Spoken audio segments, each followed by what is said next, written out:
నమస్తే, welcome to college TV.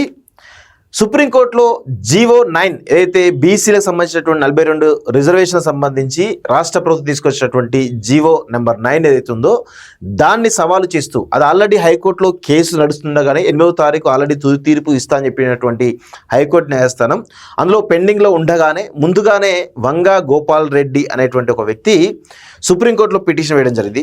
So దానిలో already supreme court కూడా ప్రతివాదులుగా ఇటు రాష్ట్ర ప్రభుత్వాన్ని మరియు స్టేట్ ఎలక్షన్ కమిషన్ కూడా ప్రతివాదులు చేర్చి ఈరోజు వాదనలు వింటామని చెప్తున్నప్పుడు ఆ క్రమంలో దాదాపు 2 నిమిషాల వాదన తర్వాత ఆ పిటిషన్ను కొట్టివేసినటువంటి విషయం ఈరోజు వెలుగుకు రావడం జరిగింది. సో దానికి సంబంధించి పూర్తి వివరాలు మాట్లాడేందుకు మనతో పాటు సిద్ధంగా ఉన్నారు సూర్యపల్లి శ్రీనివాస్ గారు. రీసెంట్గా ఈ బీసీ రిజర్వేషన్ల పైన చాలా కొత్త అంశాలను తెరపై తీసుకొస్తున్నారు. టెక్నికల్ అంశాల విషయంలో రాష్ట్ర ప్రభుత్వం ఫెయిల్ అయింది, అందుకే ఇదంతా కూడా లోపభూయిష్టంగా ఉందని చెప్పేసి చాలా స్పష్టంగా చెప్తా ఉన్నారు. వారిని అడిగి చాలా విషయాలు తెలుసుకుని ప్రయత్నిద్దాం. అన్న, ఇప్పుడు ఈ జడ్జిమెంట్ ఏదైతుందో సుప్రీంకోర్టు కూడా ఈ పిటిషన్ను డిస్మిస్ చేసినట్టుగా చూస్తా ఉన్నాం. సో దీన్ని మీరు ఎట్లా చూస్తారు? అసలు అంటే ఇక్కడ మనకు ఒకటే అర్థమవుతుంటుంది. వంగ గోపాల్ రెడ్డి అనే వ్యక్తి సుప్రీంకోర్టుకు పోవాల్సిన అవసరం ఏమున్నది అనేది మనకు అర్థమవుతుంది. ఆయన ఎందుకు పోయిండు అంటే ఇక్కడ ఆయన ఒక అగ్రవర్ణం సంబంధించిన వ్యక్తి, బాగా డబ్బులున్న వ్యక్తి. సుప్రీంకోర్టులో ఒక కేసు వేయాలంటే లక్షలలో కోట్లలో కూడుకున్న వ్యవహారం. ఆ వ్యవహారాన్ని ఆయన సింపుల్ గా పోవడము అంటే ఆయనకు కనీసం లా తెలియదా? ఇక్కడ హైకోర్టులో కేసు పైన ఏదైనా విచారణ జరిగి ఏదైనా రిజల్ట్ సపోర్ట్ గా వచ్చినా అగనెస్ట్ గా వచ్చినా అట్లాంటి టైంలోనే సుప్రీంకోర్టు పోవాలి, హయ్యర్ కోర్టుకు పోవాలి తప్ప ఆయన ఇక్కడ ఇది పెండింగ్ లే ఉంది. దీని మీద ఎట్లాంటి చర్చ కూడా జరగలేదు. 42% రిజర్వేషన్స్ మీద, బీసీ రిజర్వేషన్స్ మీద ఎట్లాంటి చర్చ కూడా జరగలేదు. ఒక టెక్నికల్ అంశాన్ని పట్టుకొని అది ముందు క్లియర్ చేసుకుని రండి అని చెప్పారు తప్ప ఇంకా వేరే చర్చలు ఏం జరగలేదు. కానీ ఈ వంగ గోపాల్ రెడ్డి అనే వ్యక్తి అతి ఉత్సాహంతోని, అంటే ఇక్కడ మనం ఒకటి అర్థం చేసుకోవాలని మన బీసీ నాయకులు కానీ బీసీ ప్రజలు కుల సంఘ నాయకులందరూ కూడా అర్థం చేసుకోవాలి ఏంటంటే ఈ అగ్రవర్ణాల పేరు మీద ఉన్న రెడ్డిలు ఎట్లా పనిచేస్తున్నారు మనకు వ్యతిరేకంగా అనేది మనం అర్థం చేసుకోవాలి. మనము ఇంటర్నల్ గా ఒక కులము 2-3 కులాలు బాగుపడితే చాలు, మనం అధికారంలోకి వస్తే చాలు, మనకు పదవులు వస్తే చాలు అనే మన వాళ్ళు ఉంటే వాళ్ళు చాలా పకడ్బందీగా పనిచేస్తున్నారు. రేపు పొద్దున ఆపడానికి కూడా చాలా ప్రయత్నాలు చేస్తుంటారు. అసలు ఇక్కడ ఒక మొత్తంగా కాంగ్రెస్ ప్రభుత్వం ఏర్పడిన తర్వాత అటెన్షన్ అంతా కూడా డైవర్ట్ చేస్తున్నాడు. ఒకప్పుడు కేసీఆర్ 9.5 సంవత్సరాలలో కూడా అటెన్షన్ గ్రాప్ చేసి వేరే పనులు చేసుకుంటూ ఆ కాలయాపన చేసేవాళ్ళు. అంటే కాలయాపన పాలన చేసిండు ఇప్పటి వరకు. సేమ్ రేవంత్ రెడ్డి కూడా అదే పని చేస్తున్నాడు. ఇప్పుడు ఈ 42% రిజర్వేషన్ అనేది నాకు తెలిసి లాస్ట్ మార్చ్ ఫిబ్రవరి నుండి ఈ చర్చ జరుగుతూనే ఉన్నది. కానీ మనం ఇక్కడ ఇప్పుడు కోర్టులు చెప్పినట్టు ఇనిషియల్ స్టేజ్నే మనము అడ్డుకోబడ్డాం. ఇనిషియల్ స్టేజ్ అంటే 285 ఏ దగ్గరనే ఆగినాం. అంటే దీనికి బీసీ మేధావులు ఏం ఆలోచిస్తున్నారు, ప్రభుత్వానికి ఎట్లాంటి సూచనలు ఇస్తున్నారు, లేకపోతే ప్రభుత్వం పైన ఎట్లాంటి ఒత్తిడి చేస్తున్నారు అనేది మనం చూడాలి. మన బీసీ నాయకులు చేసిన మొట్టమొదటి తప్పు ఏంటంటే జంతర్ మంతర్ దగ్గరికి పోయి దాన్ని పొలిటిసైజ్ చేసిందే పెద్ద తప్పు. జంతర్ మంతర్ దగ్గర పోయి ఇప్పుడు గవర్నర్ గారి దగ్గర బిల్లు ఉంది. గవర్నర్ గారి దగ్గర బిల్లు ఉన్నప్పుడు ఇక్కడ ఒక అఖిల పక్షాన్ని ఏర్పాటు చేయాలన్న డిమాండ్ ఉండాలి. లేదంటే బీసీల తరపున ఒక ఐక్య వేదికను తయారు చేసుకొని గవర్నర్ గారిని రిక్వెస్ట్ చేయాలి, ఫ్యాక్ట్స్ చెప్పాలి, టెక్నికల్ అంశాలు చెప్తే గవర్నర్ గారు పాజిటివ్ గా రియాక్ట్ కావచ్చు. కానీ అట్లాంటి అన్ని చేయకుండా మన వాళ్ళు మరి ఏం చేస్తున్నారో నాకు అర్థం కావట్లేదు. ఇప్పటికైనా బీసీల నాయకులు దీన్ని సక్సెస్ చేసుకోవడానికి ప్రభుత్వానికి సూచనలు ఇవ్వాలి అని నేను కోరుకుంటున్నాను. ప్రధానంగా ఇప్పుడు సుప్రీంకోర్టులో డిస్మిస్ చేయడానికి ప్రధానమైన కారణం ఏమై ఉండొచ్చు? అసలు ఏమున్నదండి, ఇప్పుడు ఎప్పుడైనా సుపీరియర్ కోర్ట్స్ ఎట్లా ఉంటాయంటే లోవర్ కోర్ట్స్ ఇచ్చిన జడ్జిమెంట్ పైన విచారణ పోవడానికి ఉంటది. అసలు ఎలాంటి తీర్పు కానీ ఎలాంటిది కూడా ఇవ్వలేదు కదా. అలాంటిది ఇవ్వనప్పుడు ఎట్లా పిటిషన్ యాక్సెప్ట్ చేస్తారు? అసలు ఏమీ లేదు కదా, మనకు పాజిటివ్ ఉందా నెగటివ్ ఉందా అనేది లేదు కదా. లేనప్పుడే ఎట్లా పోతారు? గతంలో కూడా ఈ జీవో 9 అసలు అప్పుడే వస్తుందని చెప్పేసి జస్ట్ ఊహాగానాలు రాగానే హైకోర్టులో పిటిషన్ వేయడం జరిగింది. సేమ్ ఇదే పరిస్థితి కనబడ్డది. అప్పుడు కూడా డిస్మిస్ చేసినట్టు చూస్తా ఉన్నాం. సో దాని తర్వాత ఇమీడియట్ గానే లంచ్ జీవో రిలీజ్ అయిన గంటల్లోగానే లంచ్ మోషన్ పిటిషన్ వేయడం జరిగింది. సాయంత్రం 5 గంటలకు చాలా మంది ఇంప్లీడ్ అయినారు. బీసీ నాయకులు కావచ్చు, ప్రభుత్వం తరపున అడ్వకేట్ జనరల్ కావచ్చు, అందరూ ఇంప్లీడ్ అయ్యి వాదించారు. సో ఆ తర్వాత తీర్పేమో 8వ తారీఖు రిజర్వ్ చేయడం జరిగింది. సో ఇప్పుడు కూడా సుప్రీంకోర్టులో కూడా ఇది డిస్మిస్ చేసిన తర్వాత రేపు హైకోర్టులో అటు ఇటు వచ్చింది అనుకోండి, ఇమీడియట్ గా మళ్ళీ సేమ్ సుప్రీంకోర్టు కూడా జరిగే అవకాశం ఉందా? సుప్రీంకోర్టు పోవద్దని మనం అనడానికి కూడా వీల్లేదు. వారికి ఫండమెంటల్ రైట్ ఉంది, పోవచ్చు. కానీ ఇక్కడ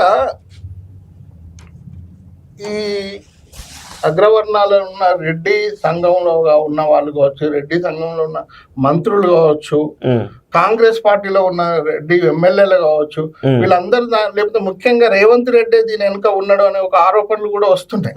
మరి వీటిపైన కూడా మన వాళ్ళు వర్క్ చేస్తుండాలి, తెలుసుకుంటూ ఉండాలి. జనరల్ గా తెలంగాణ రాష్ట్రంలో కాంగ్రెస్ ప్రభుత్వం రావడానికి రెడ్లంతా ఐక్యమయ్యారు. పార్టీలకు అతీతంగా రెడ్లంతా ఐక్యమైనది మనందరికీ తెలిసిన విషయమే. సో ఇప్పుడు దీన్ని అడ్డుకోవడం కూడా రెడ్లందరూ కొంత ఉండొచ్చు, ఐక్యంగానే వాళ్ళు ఉండొచ్చు. ఎందుకంటే మాకు సంబంధం లేదు, మా కోట్లలో వీగిపోయింది కదా, మేమేం చేస్తామని ప్రభుత్వం చెప్పడం అవకాశం ఉంటుంది. సో ఈ క్రమంలో ఇప్పుడు బీసీలకు ప్రథమంగా అంటే ఎలాంటి లక్ష్యాలు పెట్టుకోవాలి? ఇప్పుడు రేపే జడ్జిమెంట్ రాబోతుంది. ఒకవేళ జడ్జిమెంట్ పాజిటివ్ వస్తే ఓకే, ఒక నెగిటివ్ వస్తే తక్షణ కర్తవ్యం ఏమి ఉండాలి?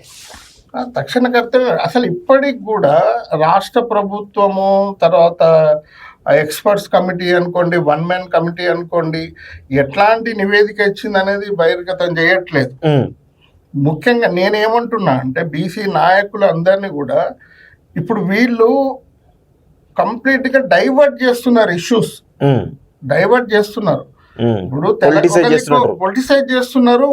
ఒకవైపు రాహుల్ గాంధీ మీరెంతో మీకు అంత వాటా ఇస్తా అని ఆయన అంటున్నాడు, ఆయన మాట్లాడుతున్నాడు. అవసరమైతే ఈ 50% సీలింగ్ ను కూడా నేను గోడను బద్దలు కొడతా అని చెప్తున్నాడు. కానీ ఇక్కడ రాష్ట్ర ప్రభుత్వము చెప్పేది ఒకటి, చేసేది ఒకటి చేస్తుంది. ఇక్కడ కాంగ్రెస్, నేను ఉదయమే ఒక స్క్రోలింగ్ చూశాను, బట్టి విక్రమార్క గారిది స్క్రోలింగ్ చూశాను. దేశంలో ఎక్కడ జరగని విధంగా మేము సర్వే చేశాము అంటే మీరు గిన్నిస్ బుక్ ఆఫ్ రికార్డ్స్ కోసము, లేకపోతే కొత్త కొత్త ఆలోచనల కోసము, అడ్వర్టైజ్మెంట్ల కోసమే మీ స్లోగన్స్, మీ కొటేషన్స్ మీరు మాట్లాడేది పనికొస్తుంది తప్ప మేము ఖచ్చితంగా 42% ఇచ్చి కేటగిరైజేషన్ చేయగలుగుతాము అని మాత్రం ఎవరు మాట్లాడతలేరు. సర్వే చేయడమే గొప్పతనం అవుతుంది. ఇప్పటి వరకు ఎవరు చేయలేదు. అంటే ఇవన్నీ వాళ్ళు మాట్లాడిన దాంట్లో వాళ్ళ అజ్ఞానాన్ని బయట పెట్టుకుంటున్నారు తప్ప మేము ఎక్కడ సర్వే మేము ఇప్పటి వరకు ఎక్కడ చేయలేదు అంటే చాలా రాష్ట్రాలు చేసినాయి, బహిరంగ పరిచినాయి. కానీ డేటా ఎక్కడ పెట్టారు, అనాలిసిస్ ఎక్కడ చేశారు అనేది మాత్రం ఎక్కడ కూడా బయట పెడతలేరు. అసలు కాంగ్రెస్ పార్టీ పూర్తిగా విఫలమైంది ఈ విషయంలో. కాంగ్రెస్ పార్టీ పూర్తిగా విఫలమైంది. దాంతో పాటు కాంగ్రెస్ పార్టీకి ఒత్తాసు పలికిన బీసీ నాయకులు, బీసీ సంఘాలు కూడా బోర్ల బొక్కల పడ్డారు. ఇప్పటికైనా కూడా మీ వ్యక్తిగతమైన ఎజెండాలు మాని బీసీల ఐక్యత కోసం, బీసీలలో జరగవలసిన వాటి కోసం ముఖ్యంగా పనిచేయాలి. నేను అసలు విషయం ఇంకోటి చెప్పాలి మీకు. ఈ 42% అనే ఒకటి టాపిక్ ను దాదాపు 1.5 year నుండి ఫ్లేర్ చేస్తున్నారు. వంటలాగా అది జరుగుతూనే ఉన్నది. మిగిలిన అంశాలన్నీ కూడా పక్కకు పోయినాయి. చాలా బీసీలకు సంబంధించిన చాలా విషయాలు పక్కన పోయినాయి. అడ్మినిస్ట్రేషన్ పక్కన పోయింది, లా అండ్ ఆర్డర్ పక్కన పోయింది, తర్వాత సంక్షేమ పథకాలు పక్కకు పోయినాయి, 6 గ్యారంటీలు పక్కకు పోయినాయి. ఇట్లాంటి అన్నిటినీ డైవర్ట్ చేసి కేసీఆర్ ఎట్లాంటి పాలన చేసిండో రేవంత్ రెడ్డి కూడా అట్లాంటి పాలన చీప్ డైవర్టెడ్ పాలిటిక్స్ చేస్తున్నారు. ఇద్దరు దీంట్లో సక్సెస్ అవుతున్నారు. బీసీలు ఘోరంగా ఓడిపోతూనే ఉన్నారు. గత 12 సంవత్సరాల నుండి కూడా ఓడిపోతూనే ఉన్నారు. బీసీలు ఓడిపోతున్నారు. తెలంగాణ తెచ్చుకున్నది బీసీలు ఇందుకోసమేనా అని కూడా మనకు బాధ అవుతా ఉంది. ఇక్కడ ప్రధానంగా రేపు మీరు ఆల్రెడీ మొన్న జరిగినటువంటి హైకోర్టులో జరిగిన వాదనలు పూర్తిగా విన్నారు మీరు. సో పిన్ టు పిన్ మీరు విన్న తర్వాత ఈ రోజు రేపు జరగబోయేటువంటి హైకోర్టులో ఇచ్చేటువంటి తీర్పు ఏ విధంగా అంటే బీసీ ఆ జీవోను కొట్టివేసే అవకాశాలు కనబడుతున్నాయా, లేకపోతే ఏమైనా పాజిటివ్ వచ్చే అవకాశం కనబడుతుంది? అసలు అంటే ఒక్కటే క్లియర్ గా అడిగింది కదా, గవర్నర్ అసెంట్ కోసం ప్రయత్నించండి అని ఇండైరెక్ట్ చెప్పిండ్లు. ఏదో చిక్కుముడి ఏదో చెప్పిండ్లు. కానీ మనోళ్ళు పోయి గవర్నర్ గారు అసెంట్ తేవాలి కదా. ఆ వైపు ప్రయత్నాలు ఏం జరిగినట్టు నాకు కనిపించట్లే. అవును అది జరిగితే ఆటోమేటిక్ గా అది సెకండ్ స్టెప్. మనం ఫస్ట్ స్టెప్ లోనే ఉన్నాం, సెకండ్ స్టెప్ గురించి ఆలోచించడానికి లేదు. ఒకవేళ సెకండ్ స్టెప్ లో కనుక మనం వచ్చిన జీవోను స్క్రాచ్ చేసిన, స్టే ఇచ్చిన, మనం సుప్రీంకోర్టు పోవడానికి ఆస్కారం ఉంటది. కానీ ముందు మనం ఫస్ట్ స్టెప్ దగ్గరే ఆగిపోయినాం కదా. ఆ ఫస్ట్ స్టెప్ గురించి గత 5-6 రోజుల నుండి రాష్ట్ర ప్రభుత్వం ఏం ప్రయత్నాలు చేసిందో చెప్పాలి. అది చెప్పట్లేదు, అది తెలవట్లేదు కూడా. అవును, ఇప్పుడు వాళ్ళు ఏమంటున్నారు కాంగ్రెస్ పార్టీ, సరే ఇది సుప్రీంకోర్టులో కానీ హైకోర్టులో కానీ ఎలాంటి ఒక జీవో పైన ఏమైనా నెగిటివ్ వచ్చినప్పుడు కూడా మీ పార్టీ పరంగా ఇస్తామని చెప్పేసి అంటున్నారు. సో అంతో కొంత బీసీలకు బెనిఫిట్ చేస్తున్నట్టే కదా కాంగ్రెస్ ప్రభుత్వం. అంటే పార్టీ పరంగా ఇవ్వడానికి దానికి నువ్వు దీంట్లో పెట్టడాల్సిన అవసరమేముంది? నువ్వు అధికారంలోకి వచ్చిందే చట్ట రూపకంగా ఇస్తా అని అధికారంలోకి వచ్చినావు. నువ్వు పార్టీ రూపకంగా ఇస్తా అని అంటే అది ఎవరు నమ్మాలి? ఇప్పుడు మీరు చూస్తున్నాం, నామినేటెడ్ పోస్టులు చూడండి, ఎమ్మెల్యేలు చూడండి, ఎవరినైనా చూడండి, మొత్తంగా రెడ్డిలను అగ్రవర్ణాలనే నింపుతున్నారు. ఈవెన్ అడ్మినిస్ట్రేటివ్ పొజిషన్ లో వాళ్ళే ఉన్నారు, మాట్లాడుతున్నారు. డీజీపీ నుంచి మొదలు పెట్టుకున్న ప్రతి ఒక్కరు వాళ్ళే. తర్వాత ముఖ్యంగా నేను చాలా సార్లు అనుకున్నాను, మహేష్ కుమార్ గౌడ్ గారు, మీరు పిసిసి ప్రెసిడెంట్ ఉన్నారు కదా, మీరు కనీసంగా కూడా వాటి వైపు దృష్టి మరలించలేదు అని తెలుస్తుంది. మీరు చిన్న చిన్న వాటికి పడకండి, సంతోషపడి రేవంత్ రెడ్డి ఏదో మంచి పని చేయగానే రేవంత్ గౌడ్ అని మీరు ఆయనకు బిరుదిస్తున్నారు. కానీ రేవంత్ రెడ్డి ఉంటాడు, మనకు అగనిస్ట్గానే పనిచేస్తారు. మహేష్ కుమార్ గౌడ్ గారు, ఇంకా మీరు కూడా కేటగరైజేషన్ మీద కూడా ప్రాపర్గా స్పందించలేదని మాకు తెలుస్తున్నది. మీరు కూడా ఒక బీసీ నాయకుడిగా మీరు కులాలకు రిప్రజెంటేషన్ కాకుండా బీసీలకు సంబంధించినట్టు మీరు యాక్ట్ కావాలి, దాని మీద పని చేయాలని మేము కోరుకుంటున్నాం. మేము సర్వే చేసినాము సన్నుక కావండి అని కాదు, ఇక్కడ మీరు సర్వే చేసి అనాలిసిస్ చేసి దీన్ని ఈ 42% ఇంప్లిమెంట్ చేయించి కేటగరైజేషన్తో ఇంప్లిమెంట్ చేయించినప్పుడే మీరు నిజంగా మీరు చేసిన సర్వేకి కానీ మీరు చేసిన దేనికి కానీ ఒక వ్యాలిడిటీ ఉంటుంది. తప్ప మీరు ఒకటి సర్వే చేసినంత మాత్రాన ఏం జరగదు, దానివల్ల వచ్చేది ఏం లేదు అని మీతో మళ్ళీ చెప్తున్నాం. మీరు పిసిసి ప్రెసిడెంట్ ఉన్నారు కాబట్టి దీనిపైన శ్రద్ధ పెట్టండి. మీరు ఎట్లా అంటే మీరు ఆయనకు ఇచ్చేటువంటి సూచనలు ఏంటంటే, ఈ బిల్లు రూపకం కావచ్చు, లేకపోతే ఏదైనా ఒక చట్టం కావాలి అంటే టెక్నికల్ అంశాలు చాలా ఇంపార్టెంట్ ఉంటాయి. అంటే కోర్టులో వీగిపోకుండా ఉండాలి అంటే ఈ అంశాలు చేర్చాలి అని అన్నప్పుడు మీరు ఒక పిసి మహేష్ కుమార్ గౌడ్ గారికి ఇచ్చేటువంటి టెక్నికల్ అంశాలు ఏమున్నాయి అసలు? అంటే ముఖ్యంగా ముందు ఒక అఖిల పక్షాన్ని ఏర్పాటు చేయండి, అఖిల పక్షాన్ని గవర్నర్ గారి దగ్గర తీసుకెళ్ళి దానిపైన మాట్లాడండి. సరే గవర్నర్ గారు యాక్సెప్ట్ చేసిన ఎసెంట్ ఇచ్చింది అనుకోండి, ఆ నెక్స్ట్ స్టేజ్ లో మీ ఎక్స్పర్ట్స్ కమిటీ ఏం రిపోర్ట్ ఇచ్చిందో దాని డేటా అంతా కూడా బహిరంగపరచండి. బహిరంగపరచడం వల్ల ఏమైతుందంటే ప్రజలలో కూడా మీ పైన ఒక నమ్మకం కుదురుతుంది. అప్పుడు అదొక ప్రజా సంఘాలు కావచ్చు, అందరు కావచ్చు ముందుకు వస్తారు. దాన్ని కోర్టులు కూడా వింటాయి, దాన్ని అర్థం చేసుకోవడానికి ట్రై చేస్తారు. మీరు గోప్యంగా పెట్టకండి, మీ సర్వేను కానీ మిగిలిన దాన్ని కానీ సర్వేను పెట్టకండి. మీరు మొట్టమొదటి రోజు సర్వే చేసినప్పుడే మాకు కొన్ని అనుమానాలు ఉండే. మీరు ఈడబ్ల్యూఎస్ని ఎస్టాబ్లిష్ చేయడం కోసము, ముస్లిం రిజర్వేషన్ ఎస్టాబ్లిష్ చేయడం కోసమే మీ సర్వే అంతా కూడా అవుట్పుట్ అట్లనే డైరెక్షన్లో కనిపించింది. ఈ 42% పెంచి కేటగరైజేషన్ డైరెక్షన్ ఉన్నట్టయితే ఎక్కడ కూడా మీ అడుగులు కనిపించట్లేదు అనేది స్పష్టమవుతుంది. ఇప్పటికి కూడా దగ్గరకు వచ్చింది, మనకు 8 ఆ ముందు ఏం జరుగుతున్నది అనేది కూడా మనకు తెలవట్లేదు. ఇప్పటికి కూడా ఇంత గోప్యంగా ఎందుకు పెడుతున్నారో అర్థం కాదు. అంటే ఇప్పుడు మీరు అన్న వన్ మ్యాన్ కమిషన్ రిపోర్ట్ కనుక బహిరంగ పరచగలిగితే అది కొంత ఈ చట్టానికి ఊతమిచ్చే అవకాశం ఉంటుంది, బలం చేకూర్చే. ఎట్లా ఏ విధంగా అంటే మీరు కొంచెం ఎలాబరేట్ చేయగలుగుతారా? అంటే ఇప్పుడు దాంట్లో సోషో పొలిటికల్ బ్యాక్వర్డ్నెస్ ఎస్టాబ్లిష్ అవుతుంది కదా. ఈ కులాలు రాజకీయంగా వెనుకబడ్డాయి, లోకల్ బాడీలో లేరు, వీళ్ళ రిప్రజెంటేషన్ లేదు అని చూపించినప్పుడు తప్పకుండా కోర్టులు ఒప్పుకుంటాయి కదా. ఆ తర్వాత సీలింగ్ అనేది తర్వాత విషయం. అందుకనే మీకు ఇంద్రసాని కేసులో కూడా ఎక్సైడ్ కావచ్చు అని చెప్పింది, కానీ యాక్చువల్ గా విచిత్రం ఏంటంటే ఇప్పటికి కూడా ఇంద్రసాని కేసు అనేది లోకల్ బాడీకి సంబంధించింది కానే కాదు. లోకల్ బాడీలకు సంబంధించి రిఫరెన్స్ తీసుకోవచ్చు కదా, ఒక రెఫరెన్స్ తీసుకోవచ్చు. అయితే ఈ లోకల్ బాడీతో అయిపోదు, ఇది విద్యా ఉద్యోగ రంగాలకు సంబంధించింది కూడా 42% పెంచుతా అన్నారు కదా, కనీసం దానికోసమైనా ఉపయోగపడుతుంది. ఇప్పుడు మనం ఈ 1 మెన్ కమిషన్ లో ఇచ్చినటువంటి రిపోర్ట్ లో బీసీ సంబంధించినటువంటి సోషియో ఎకనామిక్ పొలిటికల్ సంబంధించినటువంటి అంశాలు ఏవైతున్నాయో అవి బలంగా ఉన్నప్పుడు ఈ 50% ఏదైతే సీలింగ్ ఉంటుందో ఇది వర్తించకపోవడానికి అవకాశం ఉంటుంది అంటారా? 50% సీలింగ్ ఎక్సైడ్ కావచ్చు అని కదా అంటే ఆ టైంలో న్యాయస్థానాలు అంటే ఇన్వాల్వ్ కాలేమంటారా? మీ 50% ఉంది, మీ ఎందుకు పెంచడం ఎందుకు అని చెప్పేసి ఆబ్జెక్ట్ చేయడానికి అవకాశం ఉండమంటారా? ఇప్పుడు కూడా జడ్జిమెంట్స్ అనేది డైనమిక్ గా ఉంటాయి, ఆ పరిస్థితులను బట్టి డైనమిక్ గా ఉంటాయి. ఇప్పుడు జడ్జిమెంట్ ఒకప్పుడు ఎస్సీ కేటగరైజేషన్ కు సంబంధించి ఒక జడ్జిమెంట్ అప్పుడు ఏమన్నారు, కేటగరైజేషన్ చేసుకోవడానికి వీల్లేదు, కానీ ఇప్పుడు కేటగరైజేషన్ చేసుకోవచ్చు అన్నారు. అంటే ఎప్పుడు మనం చేయడంలో మనం చేసే ఎఫర్ట్ కానివ్వండి, మనం చెప్పే అనాలిసిస్ కానీ ప్రాపర్ ఎంపెరికల్ డాటా ఉండి అనాలిసిస్ ఉంటే కోర్టులు కూడా ఒప్పుకుంటాయి. ఇది రిప్రజెంటేషన్ సూచించుతాయి. రిప్రజెంటేషన్ కోసము ప్రత్యేకంగా కోర్టులు అగెనిస్ట్ ఏం పోవు. కాకపోతే మన వాళ్ళు ఇక్కడ తప్పుగా ప్రజెంట్ చేయడం వల్లనే కోర్టులు కొట్టేస్తాయి అనేది నాకు అనిపిస్తుంది తప్ప, మన ఎక్సర్సైజ్ ప్రాపర్గా చేయాలి, మనం అనాలిసిస్ ప్రాపర్గా చేయాలి, ఇన్ఫరెన్సెస్ ప్రాపర్గా డ్రా చేసి వాళ్ళకి చూపించినప్పుడు ఏ కోర్టు కూడా కొట్టేయదు. ఒకవేళ హైకోర్ట్స్ ఆపినా కూడా మనం సుప్రీంకోర్టుకు కూడా పోవచ్చు.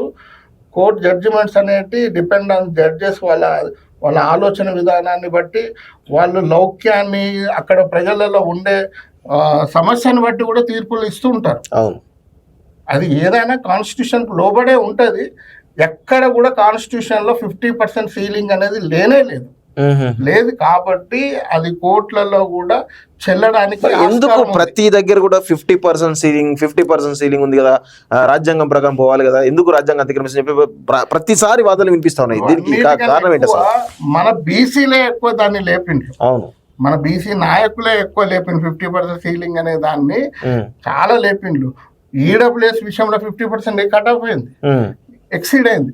దాన్ని ఏదో సూపర్ న్యూమరికల్ పోస్ట్ అని క్రియేట్ చేసిండ్రు. అట్లాంటి ప్రాపర్ గా చెప్పే దమ్ము మన అడ్వకేట్స్ దగ్గర ఉండాలి.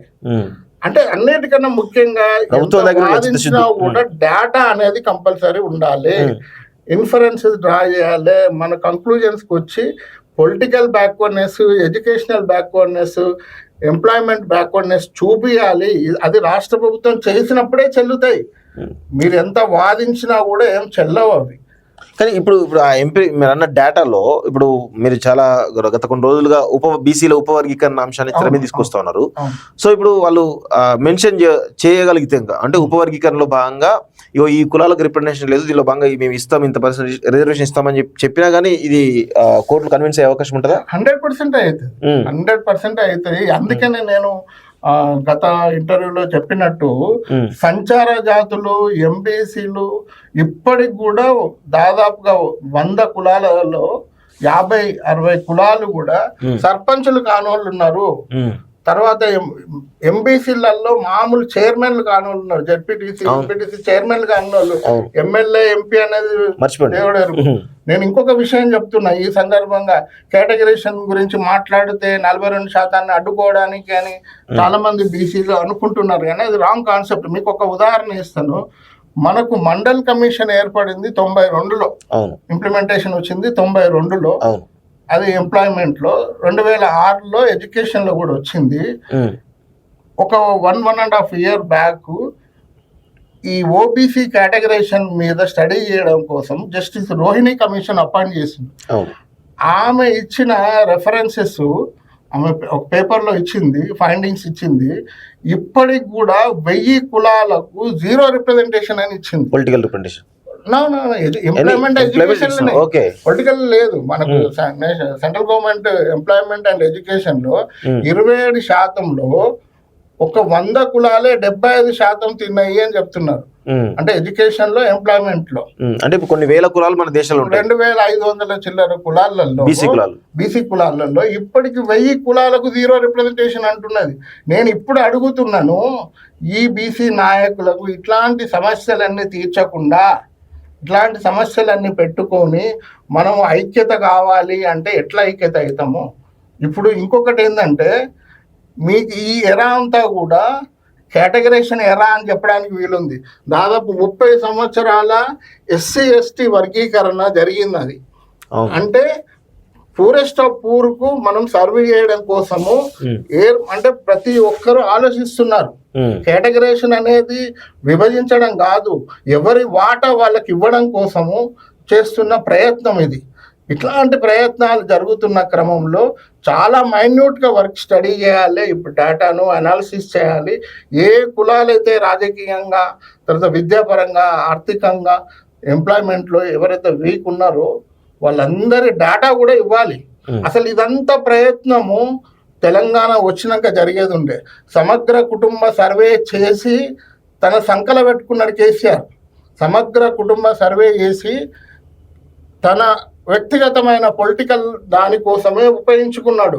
ఇదే సమగ్ర కుటుంబాను సర్వేను టేబుల్ చేయని 100 సార్లు గొంతు తీల్చుకొని మాట్లాడినాం. మనం అక్కడే ఫెయిల్ అయినాం. కొత్త రాష్ట్రానికి అప్పుడే కనుక ప్రాపర్ అనాలిసిస్ చేసి రిజర్వేషన్స్ కనుక ఇచ్చుంటే ఈ సమస్యలు దాదాపు 12 సంవత్సరాల క్రితమే వచ్చేది. కానీ కేసీఆర్ ఒకటే టార్గెట్ ఆయనకు. ఆయన ఎప్పుడు కూడా ఓట్ బ్యాంకు రాజకీయాలు, అఫీజ్మెంట్ పాలిటిక్స్ చేస్తూ ముస్లింల కోసమే తన మెదడునంతా వాడిండు. కానీ బీసీలకు జరిగినంత అన్యాయము గత 12 సంవత్సరాలుగా ఎప్పుడూ జరగలేదు. దీంట్లో 2 ముద్దాయిలే. ఇప్పటికీ కూడా కేసీఆర్ ఇచ్చిన గిఫ్టే మనం పట్టుకున్నది. ఇప్పటికి కూడా ఆ కేసీఆర్ చేసిన మోసమే ఇంకా కంటిన్యూ అవుతుంది. సరే, నాయకులు ఎమ్మెల్యేలు అటు పోతున్నారు, మళ్ళీ ఇటు పోతున్నారు, వాళ్ళే ఉంటున్నారు. అంతకుముందు ఉమ్మడి రాష్ట్రంలో ఉన్న వాళ్ళే మళ్ళీ ఇక్కడ మంత్రులుగా వచ్చిండ్రు. అంటే ఇప్పుడున్న ప్రతినిధులు కావచ్చు, ఎవరికి కావచ్చు, బీసీల మీద కనీస అవగాహన లేదు, కనీస ప్రేమ లేదు. ప్రేమ లేకపోవడం వల్లనే ఇట్లాంటి అరాచకాలు జరుగుతున్నాయి. ఇప్పటికీ ఏదో కాంగ్రెస్ పార్టీ ఏదో అంటే ఏంటంటే మీరు స్క్రోలింగ్ల కోసమే మీ స్టేట్మెంట్లు పనికొస్తాయి తప్ప 42% వస్తుంది అని అయితే నాకైతే నమ్మకం లేదు. ఇప్పటికైనా కూడా 1-2 days ఉన్నది. దీని మీద ప్రయత్నాలు చేసి గవర్నర్ గారి మీద వారిని కన్విన్స్ చేయడమా. ఇప్పటికి కూడా పొలిటిక్స్ చేయకండి. అది కేంద్ర ప్రభుత్వం అపాయింట్ చేసిన గవర్నరా, ఇక్కడ నుండా గవర్నర్తో మనకున్న ఏంటి సంబంధాలు ఏంటి, అట్లాంటి చర్చలో పోకుండా గవర్నర్ గారిని కన్విన్స్ చేసి ఆల్ పార్టీ మీటింగ్ పెట్టి పోవడం ఒక పరిష్కారం వైపు ఉంటుందని నేను కోరుకుంటున్నా. సో ఇప్పుడు 42% రిజర్వేషన్లతోటి, చట్టబద్ధ రిజర్వేషన్లతోటే ఎన్నికలు జరిగే అవకాశం ఉందని మీకు అనిపిస్తుందా? అంటే నేను ఒక బీసీ నాయకుడిగా నేను కావాలని కోరుకుంటున్నా. కానీ కాంగ్రెస్ పార్టీ అటువైపు అడుగులు వేయట్లేదని అనిపిస్తుంది. అటువైపు అడుగులు వేయట్లేదు. వాళ్ళు ఏంటంటే సర్వే చేసినాం అన్నదే ఆ గొప్ప దాంట్లోనే ఉండిపోయింది. అక్కడే అయిపోయింది ఇక వాళ్ళది. నిజంగా చెప్పాలంటే ఆ సర్వే కూడా తప్పుల తడక. కాకపోతే ఏంటంటే ఇప్పుడు అది మేము అనలేము. ఇప్పుడు అది అంటే మళ్ళీ ఈ రెడ్డిలకు వీళ్ళకు ఇంకొక అవకాశం ఇచ్చిన అవుతుందని సర్వే బాగా చేసిందనే ఒప్పుకోవాల్సిన పరిస్థితి ఏర్పాటు చేస్తున్నారు. అంటే మనల్నే డిఫెన్స్లకు నెట్టేస్తున్నారు. ఇప్పటికైనా కూడా మీ దగ్గర ఉన్న ఇంటెలెక్చువల్స్ తోని కూర్చుండి మాట్లాడి అటువైపు అడుగులేయాలని నేను కోరుకుంటున్నాను. ఓకే అన్న, thank you very much. So ఇది మొత్తానికైతే సుప్రీంకోర్టులో ఏదైతే వంగా గోపాల్ రెడ్డి వేసినటువంటి పిటిషన్ డిస్మిస్ చేసిన సందర్భంగా చాలా విషయాలు కూడా సూర్యపల్లి శ్రీనివాస్ గారు చెప్పడం జరిగింది. చూద్దాం మరి ఈ రేపు జడ్జిమెంట్ జీవో 9ని కొట్టివేస్తుందా, లేకపోతే జీవో 9ను కంటిన్యూ చేస్తూ మరి ఎన్నికలు నిర్వహిస్తారా అనేది రేపు దాదాపు తెలంగాణ అంతా కూడా చాలా ఆసక్తికరంగా ఎదురుసే అవకాశం అయితే కనబడుతుంది. చూద్దాం, రేపటి వరకు వేచిస్తే అన్ని విషయాలు తెలుస్తాయి. చూస్తున్నాండి college TV. Thank you very much.